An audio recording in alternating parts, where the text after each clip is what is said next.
Ki te whakataetai hahau pōro Māori nei nei, he rai ki te rai te momo tākoro e whakahaere hia ana i tēnei wā, mō ngā tāne me ngā wāhine, i te rā nei i pūrero ake ai ētahi ingoa hou, mō roto i ngā whiringa whaeti.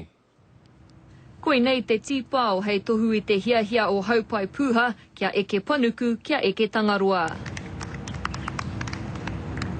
Yeah, it should be quite good actually, for me anyway. I tuarua mai a haupai i tē rātou, kua hoki pakari mai. I hinga iaia a ngā manu Clay, kia whā i raro i tā te kāri i tohu ai. Ko te toa o te rātau, ka rihara mai tēnei tau. No reira, kei te tuwhera tonu te tino toa mo tēnei tau. Huri atu ana ki ngā wāhine, koe nei te wā tuatahi kua uru atu a Kate Chadwick ki te tona mana Māori.